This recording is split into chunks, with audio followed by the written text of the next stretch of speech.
El Señor dijo a Samuel: ¿Hasta cuándo te afligirás por Saúl? Lo he rechazado de ser rey sobre Israel. Llena tu cuerno de aceite y ponte en camino. Yo te enviaré a Isaí el de Belén, porque me he provisto de un rey entre sus hijos. Isaí vivía en Belén y pertenecía a la tribu de Judá. El nombre de Isaí está registrado en la genealogía de David y Ruth y en la genealogía de Jesús en Mateo capítulo 1. Samuel llegó a Belén, hizo el sacrificio e invitó a la familia de Isaí al sacrificio. Samuel primero puso sus ojos en el hijo mayor Eliab. Pero el Señor dijo a Samuel: no mire su apariencia ni la altura de su estatura, porque lo he rechazado. Porque el Señor no ve como ven los mortales, miran la apariencia externa, pero el Señor mira el corazón. Entonces Samuel vio a los 7 hijos de Isaí, uno por uno, y descubrió que ninguno de ellos había sido elegido por el Señor. Dado que estos 7 hijos no eran los elegidos de Dios, Samuel le preguntó a Isaí si tenía otros hijos que no hubieran venido al sacrificio. Isaí dijo que su hijo menor estaba cuidando las ovejas. En los campos cerca de Belén, un joven estaba cuidando las ovejas. Su nombre era David. Envió y lo trajo. Ahora era rubicundo, tenía ojos hermosos y era guapo. El Señor dijo: levántate y úngelo, porque este es. Samuel tomó el cuerno de aceite y ungió al joven en presencia de sus hermanos. Entonces el Espíritu del Señor vino con poder sobre David y desde ese día estuvo con él. En el capítulo 16, versículo 18, dice que David era un hombre de valor, un guerrero y hábil en tocar la lira. La lira que tocaba David probablemente era como este instrumento de cuerda que se tocaba en el antiguo Medio Oriente. El capítulo 16 describe cómo cada vez que Saúl era perturbado por un espíritu maligno, David tocaba música para calmarlo. El capítulo 17 comienza registrando cómo los filisteos reunieron sus ejércitos para la guerra e invadieron la tierra de Judá, acampando entre Soco en Judá y Azeca en Efes Damín. Saúl y el ejército israelita se reunieron y acamparon en el valle de Ela, listos para enfrentar a los filisteos en la batalla. Lo que estamos viendo aquí es el valle de Ela entre Soco y Azeca. Es muy probable que este sea el lugar donde las fuerzas israelitas y filisteas se enfrentaron entre sí. En 1 de Samuel capítulo 17 versículo 4 se menciona que había un campeón del campamento filisteo, un gigante de Gat llamado Goliat. Es muy probable que Goliat sea uno de los Nefilim mencionados en Números capítulo 13 versículo 33. Desafió a los israelitas pidiendo que un campeón viniera y se enfrentara a él en un combate individual. Este es el sitio de la ciudad de Gat, una de las 5 ciudades principales de los filisteos. Los hallazgos arqueológicos indican que la ciudad de Gat era una ciudad muy grande que consistía tanto en una ciudad alta como en una ciudad baja. En el sitio se puede ver que la ciudad tenía fuertes fortificaciones, incluyendo formidables ciudades y murallas. Los excavadores desenterraron un fragmento de cerámica inscrito con escrituras en el sitio. Se llama el Óstraco de Goliat, que data de los siglos X al IX a.C., aproximadamente en la época de David. Se cree que las inscripciones en el fragmento de cerámica es la escritura más antigua conocida de los filisteos. Las palabras deletrean 2 nombres que están etimológicamente cerca del nombre bíblico Goliat. Según la Biblia, Goliat de Gat medía más de 6 codos, es decir, unos 3 metros. Llevaba una armadura de bronce y un casco de bronce que pesaba 5,000 siclos. Algunos estudiosos sugieren que 5,000 siclos serían aproximadamente 57 kilogramos de peso.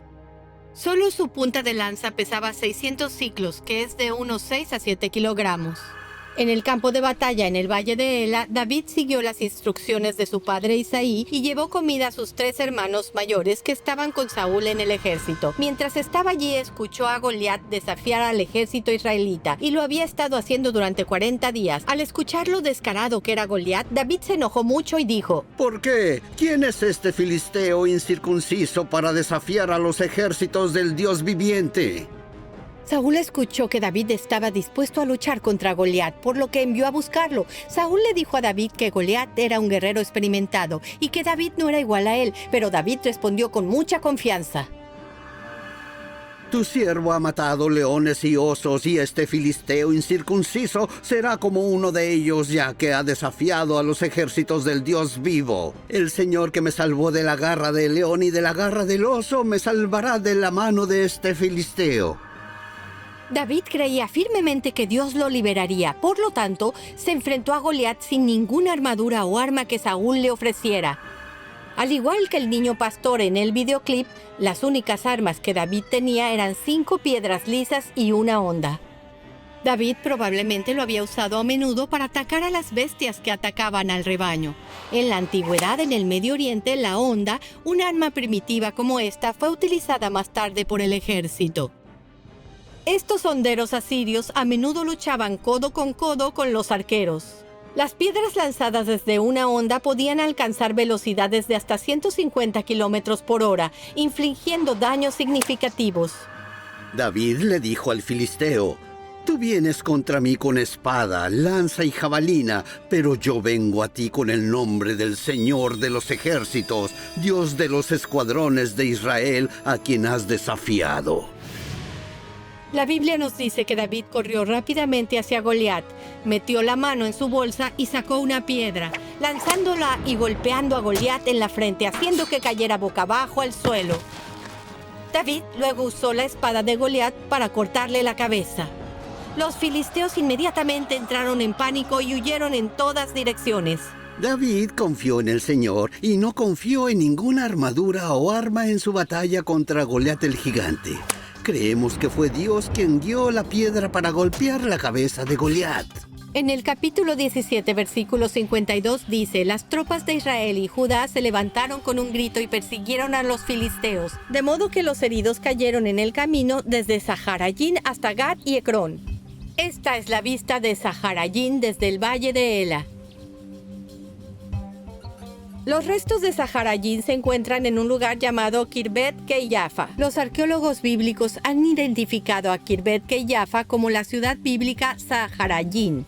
Saharayín significa 2 puertas en hebreo. De hecho, las excavaciones arqueológicas han revelado la presencia de 2 puertas de la ciudad en el sitio, una orientada hacia el oeste y la otra hacia el sur. Ambas puertas se remontan al periodo comprendido entre 1000 y 925 a.C., la época de David y Salomón. Esta es la puerta sur de Sahayarín y la llanura que vemos allá abajo es el valle de Ela. La colina marrón a la distancia es Soco. Esta es una vista aérea del sitio arqueológico de Soco. Desde otra fotografía aérea se puede ver que frente a Soco está Sahayarín. Esta es la puerta oeste de Sahayarín y detrás de mí está Aseca. La puerta oeste de Saharayín está frente a Seca. A la derecha está la llanura filistea y a la izquierda está el valle de Ela. Tanto Saharayín como Aseca son ciudades fortificadas que custodian la entrada desde el valle de Ela a la región montañosa de Judea, por lo que también se les conoce como fortalezas de Ela. Es una fortaleza bastante grande. Dentro de la puerta oeste hay salas de guardia a ambos lados. Si se rompe la puerta, los soldados en las salas defensivas aún pueden atacar a los enemigos que ingresan a la ciudad desde ambos lados. Se encontró un óstraco en una de las cámaras y estaba fechado en la época de David. El óstraco se llama óstraco Kirbet Keiyafa, con escritos en tinta. Algunos arqueólogos los consideran los caracteres hebreos más antiguos y confirmaron el significado de algunas palabras. Por ejemplo, no, hacer, servir, juzgar, que también significa ser un juez, y señor, rey. Las palabras en este óstraco, junto con la estela de la casa de David y la estela de Mesha, han mencionado la casa de David una vez más, disputando a los historiadores que cuestionaron la existencia del reino de Israel. Esta es la otra puerta de Saharayín, la puerta del sur. También hay cámaras en ambos lados. Salir por la puerta sur llevaría al valle de Ela. Este es el camino desde el valle de Ela hasta Saharayín. En 1 de Samuel capítulo 17, versículo 52, dice que los filisteos muertos cayeron en el camino desde Saharayín hasta Gad y Ecrón. Y las mujeres cantaban unas a otras mientras se regocijaban. Saúl ha matado a sus miles y David a sus 10,000. David ganó una batalla tras otra y también ganó elogios del pueblo. Sin embargo, esto hizo que Saúl estuviera celoso de él. La Biblia dice que un espíritu maligno vino sobre Saúl. David escapó por poco de ser asesinado por Saúl con una lanza en 2 ocasiones. Dios protegió a David y escapó en ambas ocasiones. Saúl no pudo matar a David por sí mismo, por lo que recurrió a formas indirectas. Asignó a David para luchar con los filisteos, esperando que los filisteos lo mataran. Sin embargo, David completó fácilmente la tarea. Saúl entonces tuvo que cumplir su promesa y dejar que su hija Mical, que estaba enamorada de David, se casara con David. Sin embargo, Saúl no cesó en su intención de matar a David. El capítulo 19 dice que Saúl envió hombres a la casa de David para matarlo. Su esposa Mical ayudó a David a escapar dejándolo bajar por una ventana por la noche. Dios estaba probando a David. Primero, eliminó todo en lo que David confiaba. David perdió su posición en el ejército, estaba lejos de su esposa y ahora estaba a punto de perder a su mentor espiritual. David huyó a Ramá y buscó refugio con Samuel, quien lo llevó a Anaiot en Ramá. Saúl se enteró de esto y fue a Ramá para capturarlo. David no tuvo más remedio que seguir huyendo, perdiendo así a Samuel como su mentor espiritual a partir de entonces. En el capítulo 20, David fue al hijo primogénico de Saúl, Jonatán, para buscar ayuda en este amigo cercano con quien tenía un pacto. Hicieron un pacto donde Jonatán juró proteger a David, y David prometió mostrar bondad a Jonatán y sus descendientes para siempre. También idearon un plan usando flechas como señal para confirmar las intenciones de Saúl de matar a David.